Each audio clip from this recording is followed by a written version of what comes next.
To be or not to be. Y si te vi, ni te reconocí. El chistorete clásico de... El día de hoy, aquí en Mira quién manda, hablaremos de líderes en la comedia. Porque la comedia es cosa seria. Bienvenidos.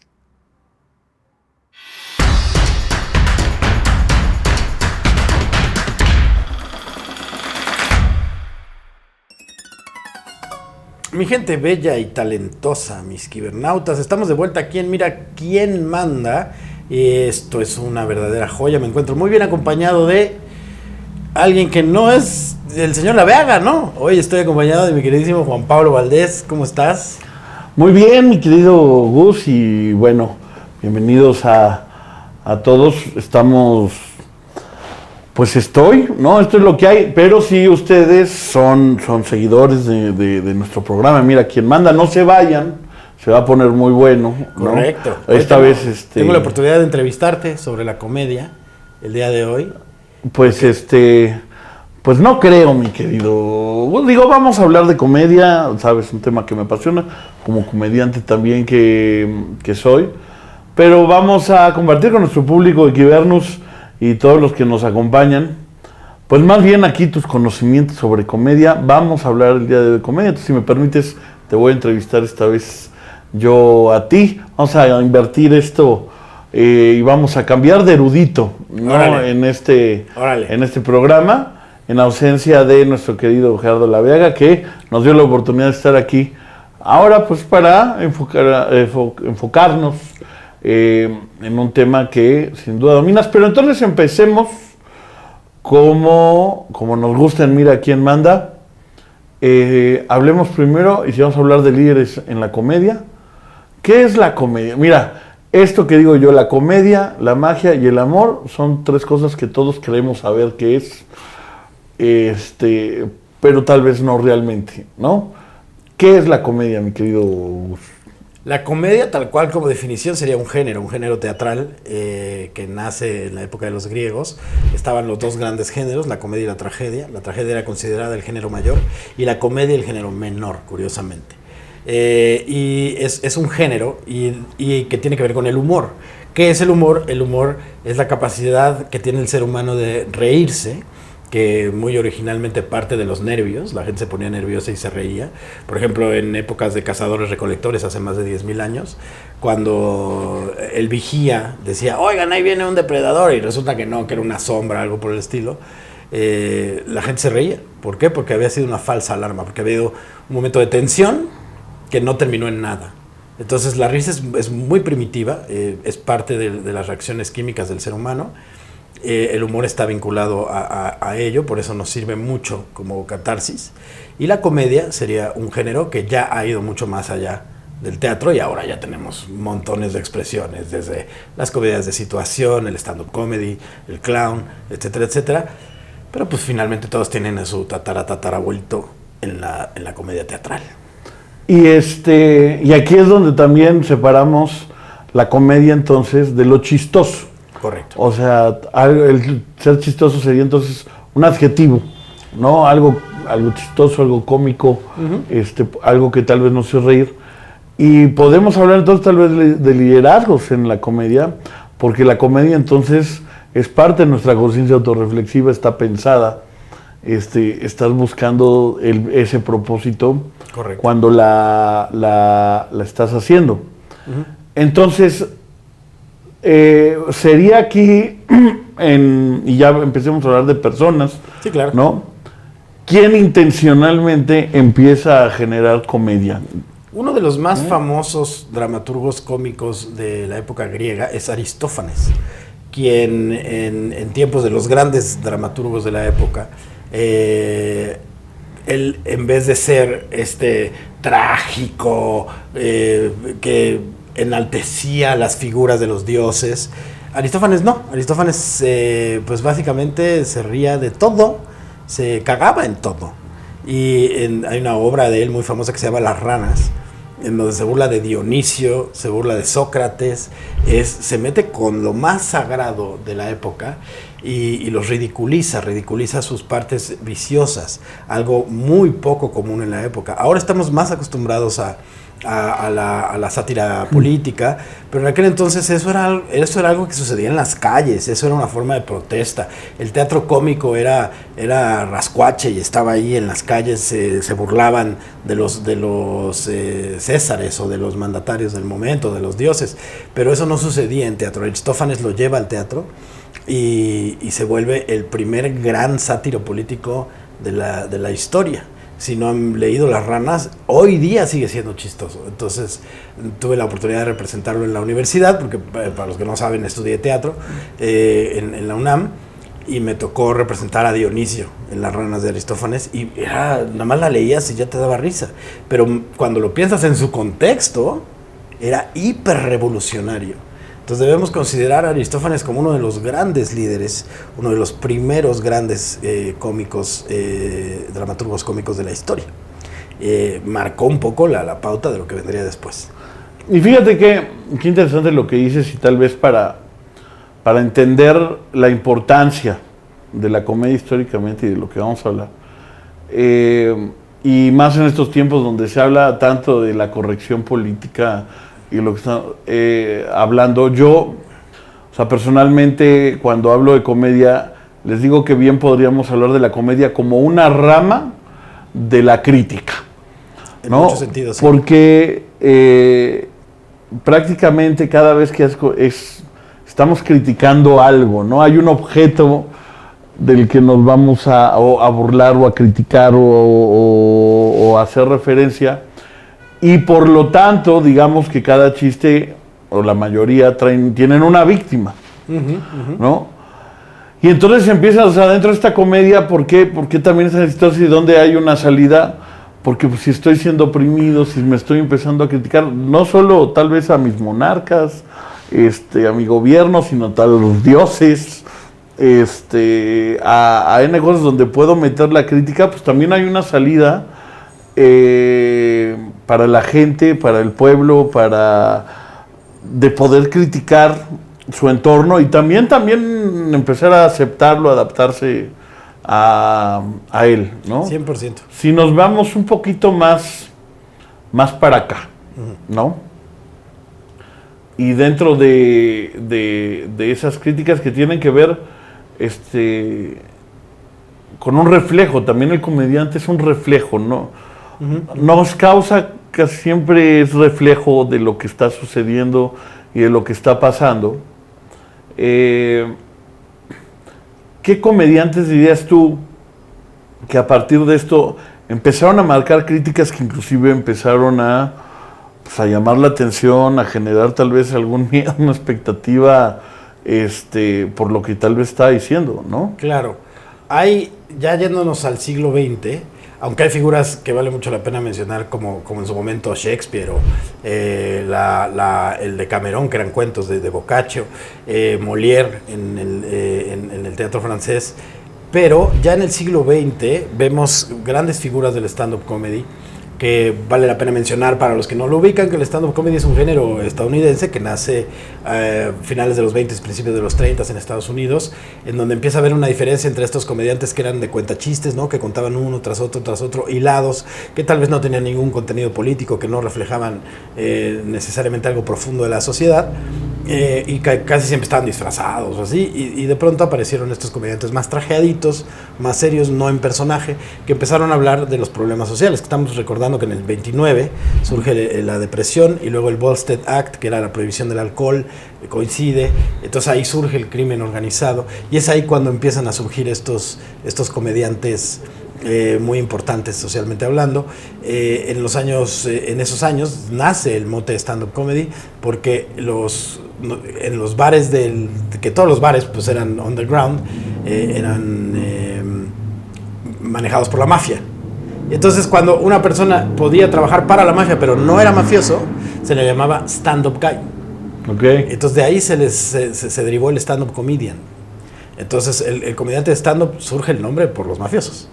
Luego, por ahí en los años 60, principios de los 60, surge un par de comediantes muy, muy importantes, que son nombres a mencionar, son grandes líderes de la comedia stand-up.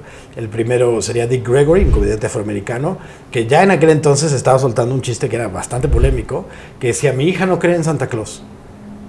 Y yo le pregunté: ¿por qué no crees que Santa Claus exista? Y dicen: papá, no hay manera de que un blanco entre a nuestro barrio. Entonces ya entonces soltaba ese chiste en los años 60, que era muy polémico. Y después surge Lenny Bruce, que es uno de los grandes líderes de la comedia stand-up, que empujó la comedia a otro nivel. Para quienes no lo ubican, este tipo empezó a hablar de temas muy rasposos en escena. Empezó a hablar de racismo, empezó a hablar de clasismo, empezó a hablar de la opresión del gobierno, empezó a utilizar palabras prohibidas. En aquel entonces, cuando tú te subías al escenario y decías alguna grosería, estabas cometiendo falta a la moral y te metían a la cárcel. Entonces a Lenny Bruce lo metieron varias veces a la cárcel. Si quieren saber un poco más de Lenny, les recomiendo muchísimo una película que se llama Lenny, que es dirigida por Bob Fosse, el mismo que dirigió Cabaret, claro, en donde Dustin Hoffman hace a Lenny Bruce. Y ahí podemos ver un poco su gran historia, que estuvo llena de grandes momentos de resistencia, de crítica, pero también de momentos muy trágicos en donde él, también un tanto adicto a ciertas sustancias, ¿verdad? Terminó un poquito mal. Pero bueno, nos cuentan la historia de Lenny en esa película. Él, para mí, es uno de los líderes más importantes de la comedia stand-up. Llevó la comedia al siguiente nivel, como Chaplin o Buster Keaton lo serían en el cine mudo y en el clown contemporáneo. Lenny Bruce sería uno de estos grandes parteaguas. Y principalmente porque se atrevió a decir cosas que nadie se había atrevido a decir hasta ese momento. Y en ese sentido, pues a romper paradigmas, a llevarlo al siguiente nivel, ¿no? Entonces, ellos serían para mí, obviamente iremos mencionando más nombres, pero Dick Gregory y Lenny Bruce, respect. Y es que tendrían estas características que nosotros en Quiver nos ubicamos dentro de los liderazgos que tenemos, que buscamos inclusive en la red, cuando hablamos del inconforme que actúa, claro, ¿no? Y entonces de la comedia como un arma para reflejar un sentir de mucha gente hacia cosas que no estaban sucediendo bien, y entonces darle una voz. Y si algo yo he aprendido en esta carrera y todo, es que un buen chiste se queda mucho más grabado que otras formas de comunicarlo, ¿no? El chiste no se va, no se olvida, y se repite en sobremesas, y se va propagando. Y por eso, o sea, no solo es meterlo a la cárcel porque dijiste groserías. O sea, hay un punto donde, o sea, sí te quiero callar, sí te quiero censurar. Claro. En ese sentido, ¿qué otros comediantes te vienen a la mente que se han enfrentado, o sea, directamente a tal vez a un régimen, o a una sociedad que también, tal vez en ese momento, ese tipo de pensamiento era una minoría?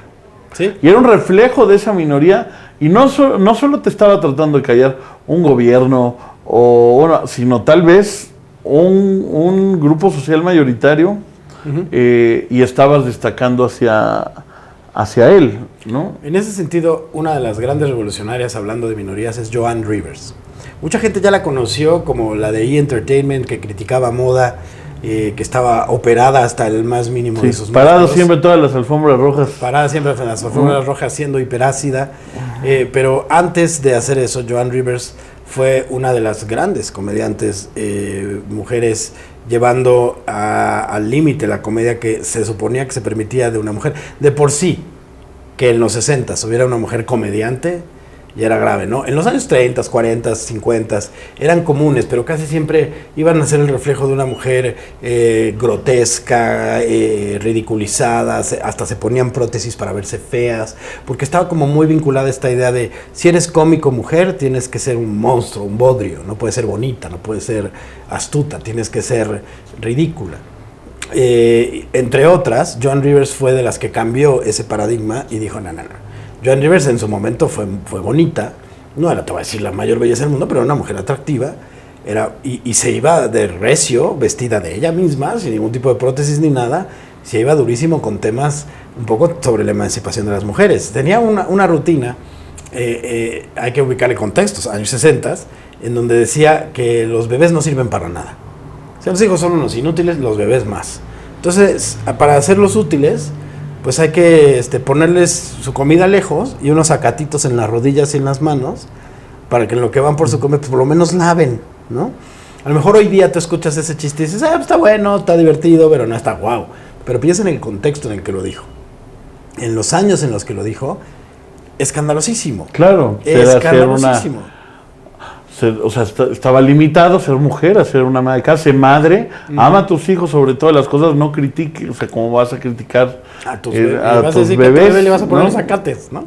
Entonces, Joan Rivers es una de las grandes que empujó, igual que Dick Gregory sería, que empujaron la comedia de minorías. Y aquí me gustaría mencionar a otro comediante que creo se vuelve muy importante en términos de seguir rompiendo esquemas y de seguir avanzando, porque además fue un comediante al que pudimos ver evolucionar en muchas etapas de la comedia, y me refiero a la razón por la cual yo hago stand-up, pero no solo yo, también Jerry Seinfeld y otros muchos, que es George Carlin. George Carlin es el papá de los pollitos para muchos. Lenny Bruce dio ese primer paso junto con otros, George Carlin lo llevó al siguiente nivel, y hay que entender que Carlin empieza en la televisión. Carlin es un personaje que empieza haciendo comedia en la televisión de los años 60, en donde todavía había una comedia hiper ofensiva a las minorías. Llegó él mismo a imitar a nativos americanos de manera burlona, como se acostumbraba en la época. Y llegó un punto en que dijo, basta de esto. Y aún teniendo una posibilidad de ser un gran éxito en la televisión mainstream, dijo, ya me harté. Esto no es para mí. Se dejó el pelo largo y abandonó por completo la televisión y se fue a hacer stand-up a las universidades, empujando cada vez más el límite de la comedia.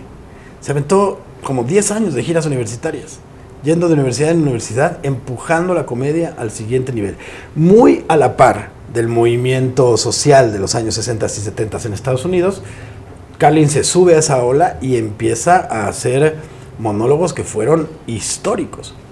Entre ellos está el de las palabras prohibidas por televisión, que siempre lo decía en lista súper rápido, y que se volvió la inspiración de muchísimos comediantes de la época, decir, yo quiero tener la capacidad, pero sobre todo el coraje de hacer algo así.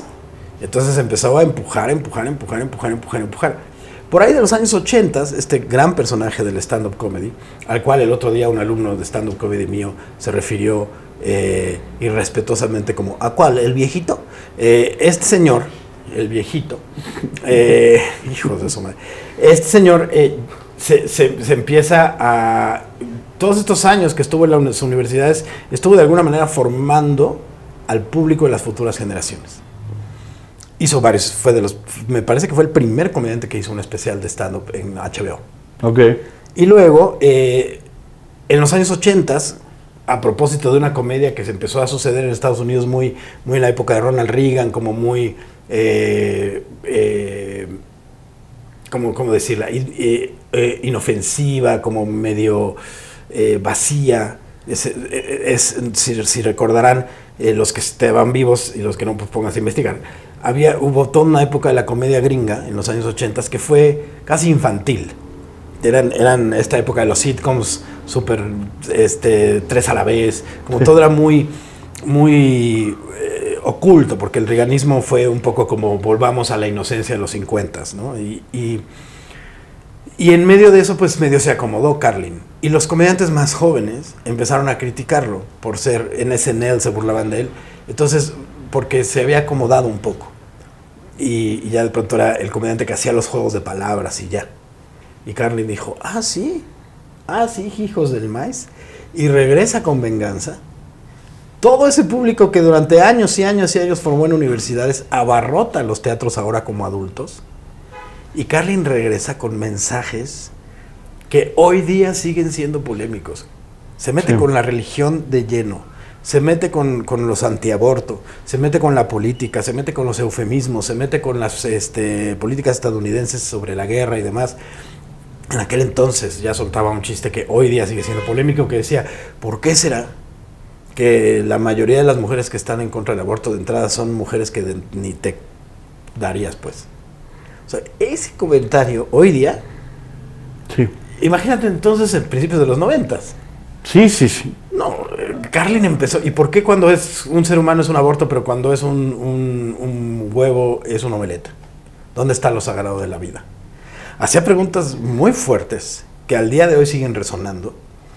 Un tipo hiperculto, leído hasta más no poder, con una precisión en el uso de la palabra, agudo. Fue la inspiración de muchísimos. Yo hago estando por él, generaciones enteras hacen estando por él. Entonces, para mí es uno de los líderes más importantes. Si quieren saber más sobre Carlin, hay un documental muy bueno que se llama George Carlin's American History, que está en Max, me parece. Sí, y si lo empiezan a ver, está en esos especiales, me parece que en Max también, y de ahí que se haya referido como el viejito. Vaya, porque digamos que es de los materiales más famosos que hay de él, cuando pues ya se veía más grande, ya estaba más grande. Y lo que dices, o sea, de entrada, o sea, tocar los temas, empezando también por la religión, ¿no? Y volverse famoso por las críticas a la religión en tiempos donde todavía, pues la mayoría del mundo todavía no había la corriente ateísta que está ahora, o sea, era incuestionable en ese sentido la religión, sí. Pero también era alguien que te debatía en programas serios fuera de su stand-up y todo se paraba, y esa es también la parte de cuando generas un discurso, como dices, pensado, hecho a partir de esas inconformidades, es porque las puedes debatir fuera de la comedia, 100%. Y no solo apoyado en las falacias que te permite en sí el género, ¿no? Wow, impresionante, sí. Me gustaría darle un momentito, y es un momentito porque por cuestiones históricas, pues no tiene, yo creo que el tiempo suficiente para hablar de tanto personaje como podríamos hablar en Estados Unidos de estos liderazgos en que nos hemos enfocado en el stand-up comedy, ¿no? Pero hablar un poquito tal vez de la comedia en México, ¿no? Hay muchísimo ahí. Y también de esto donde empiezan a hacer estas críticas también en carpas y todo, o sea, comediantes que veíamos de repente muy blancos y todo, como Cantinflas, como Tintán, o sea, lo que hacían diferente en cartas, mismo Palillo, ¿no? Y luego, o sea, cómo se refleja en el cine y cómo estamos ahorita con estos liderazgos en la comedia. Sí, mencionaste a 3 personajes clave de la época de la carpa, especialmente 2 de ellos que en su momento fueron mucho más críticos y mucho más frontales, Cantinflas y Palillo. Cantinflas lo conocimos ya después de mucho tiempo como este personaje, pues sí, muy entrañable, con un virtuosismo cómico que el mismo Chaplin dijo cuando fue a verlo al cine que había visto al mejor cómico de la historia. Pero Cantinflas, cuando él estaba en la época de la carpa, en los años 30, 40, era una bestia y se daba recio con la burla política y era ácido. Que esta herramienta del cantinflear aceptado en la Real Academia, ¿no? Digamos, o sea, que se empezó a usar, viene también de que hacía mucha sátira del discurso político. Correcto, ¿no? Se burlaba un poco de los políticos de la época y de que no decían nada y que evadían las preguntas y demás, entonces también de ahí surge un poco el cantinfleo. Palillo se metía tan recio con el gobierno que a cada rato lo andaban entambando y ya había momentos en los que se subía con un amparo, se subía al escenario con un amparo para que no lo entambaran. Entonces, mientras que en los años 30 apenas empezaban a surgir los comediantes de protesta en Estados Unidos, aquí ya estaban con todo, aquí ya estaban pero recios. Luego, ¿qué pasa? Que cuando se traducen al cine, pues obviamente todo esto se tiene que diluir porque el cine finalmente era y sigue siendo una industria que deja poco espacio para la creatividad o el atrevimiento y muchos de ellos se fueron moldeando. Palillo nunca se rindió, Palillo siempre se mantuvo ahí en su lugar, pero sí México, desde los moneros en la revolución al día de hoy, siempre ha sido un país crítico, un país que se hermana con la comedia desde cómo enfrenta la muerte y siempre ha tenido grandes representantes de la comedia, Cantinflas, Tintán, Palillo, que han llevado la comedia al siguiente nivel. Hay otros héroes no tan nombrados que han estado ahí todo el tiempo, que han estado llevando la comedia al siguiente nivel. El fallecido Héctor Suárez, que llevó la comedia al siguiente nivel también, es decir... y la llevó en televisión. En televisión. No, o sea, estamos hablando de tiempos donde al Loco Valdés lo vetaron años por haber dicho Bomberito Juárez. Es correcto, ¿no? Es correcto. Y Héctor Suárez logra un concepto, ¿no? Con qué nos pasa, empezando en televisión, donde criticaba gobierno y criticaba N cosas, pero de una manera tan inteligente, primero para que no lo censuraran, pero para que no dejara de funcionar, ¿no? Claro, y los líderes de la comedia creo que también empujan en cuanto a creatividad. Para mí uno de los grandes ejemplos de creatividad en la comedia, de cómo con pocos recursos podías hacer mucho, era Andrés Bustamante. Andrés Bustamante también empujó los niveles de la comedia y empezó a llevar una comedia así televisiva, pero a lugares mucho más inteligentes, mucho más astutos. Es decir, la comedia ha tenido grandes líderes por diferentes razones, independientemente si te guste o no te guste su estilo. No podemos no mencionar a Chespirito, por ejemplo, que es representante de la comedia mexicana a nivel internacional. No, Chespirito, y tal vez de esto no tengo los datos completos, pero es nivel perceptivo. Chespirito debe ser el comediante más exitoso de televisión de la historia del mundo. Sin problema. No se me ocurre, no he visto otro que siga vigente. Ahorita en algún país de Latinoamérica, en algún horario, ¿no? Va a pasar Chespirito. A mí en Jordania me preguntaron de la torta de jamón. En Jordania. Así. Sí. A esos niveles. Y como él, ha habido ya otros grandes que han empujado la comedia. Creo que vale la pena mencionar al señor Derbez en cuanto que fue de los que empujó llevarse la comedia al otro lado. Pues, o sea, aquí hizo grandes cosas, pero cuando se va para allá, empieza a empujar y no se rindió hasta que le abrieron una puerta y se fue con el dramedy para allá y ha logrado grandes cosas. También...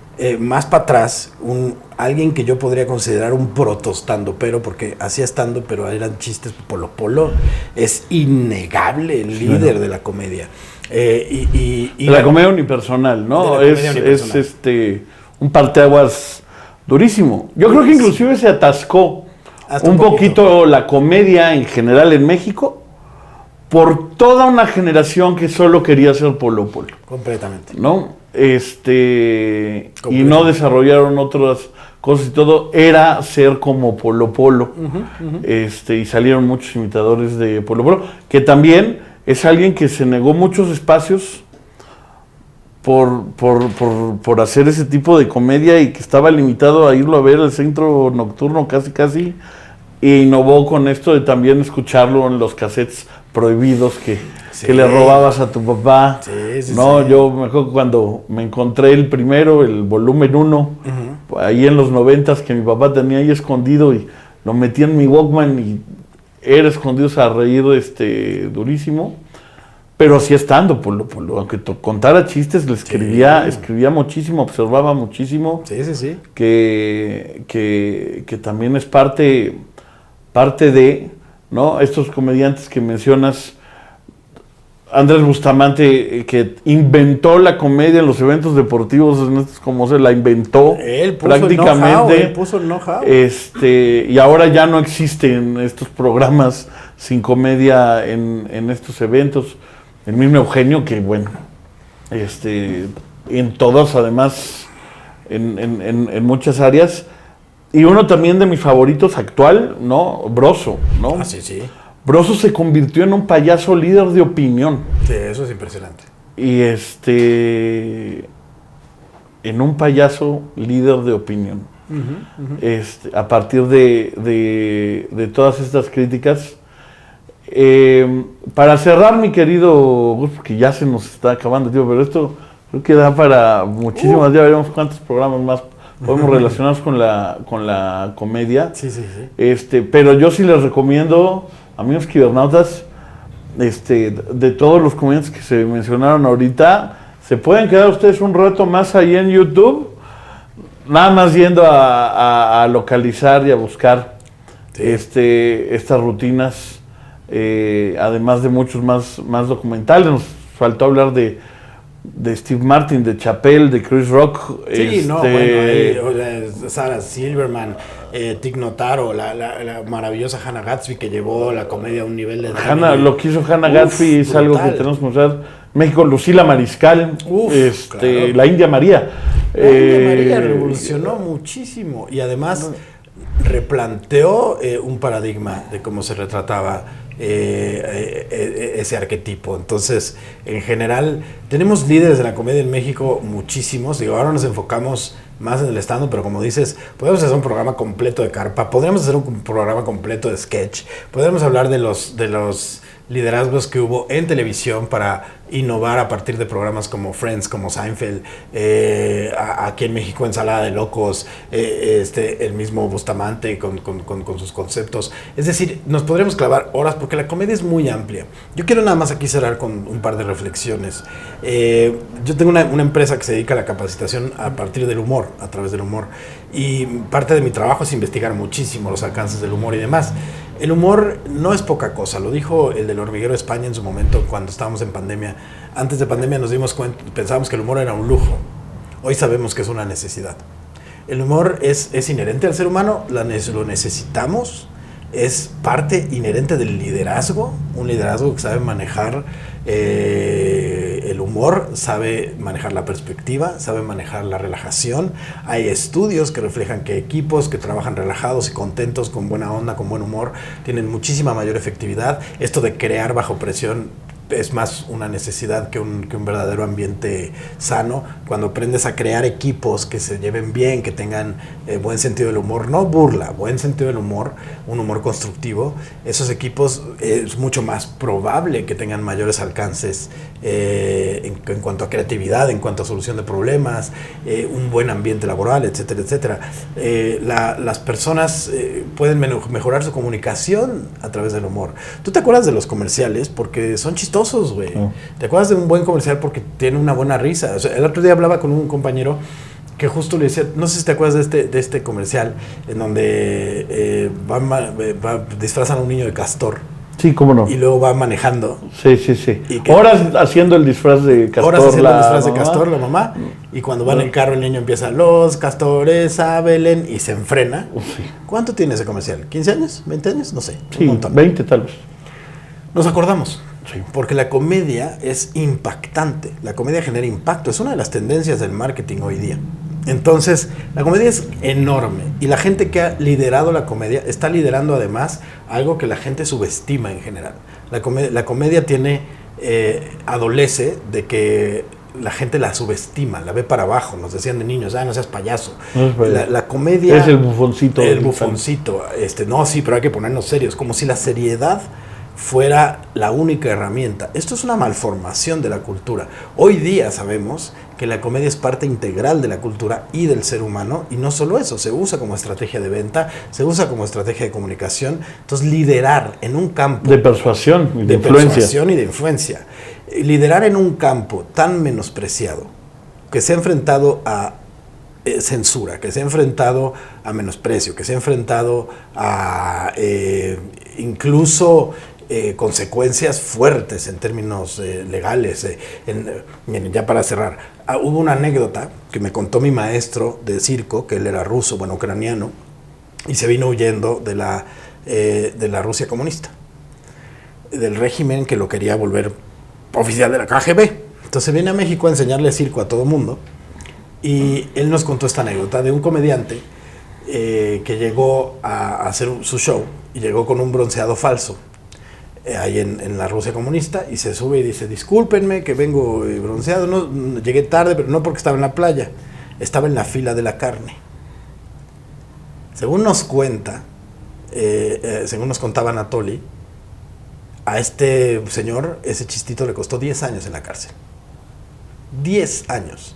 Ese impacto puede tener la comedia. Entonces, ser líder en la comedia no es nada evidente. Cualquiera, a lo mejor cuando empezaron a escuchar nuestros kibernatas, pues ¿qué? Pues ser líder en la comedia, nada más eres chistoso y ya. Va mucho más allá. Yo podría hablar horas de esto, ya nos pasamos del tiempo. Pero bueno, tendremos que tener más programas como este, amigo. Bueno, es un gustazo. No, afortunadamente YouTube no nos corta a la media hora, pero sí nos deja algo para un siguiente capítulo para profundizar más en la comedia. Correcto. En la importancia que tiene en el liderazgo, ¿no? O sea, y estos líderes, pero ¿cuántos líderes también podemos hablar?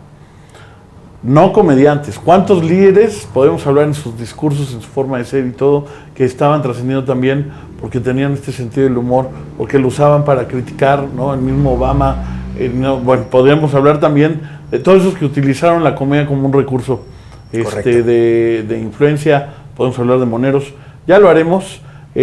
Muchas gracias a ti, Gus, que te dejaste ahora esta vez entrevistar. Sí. Por supuesto a Virgo, la casa del stand-up, que nos recibió el día de hoy.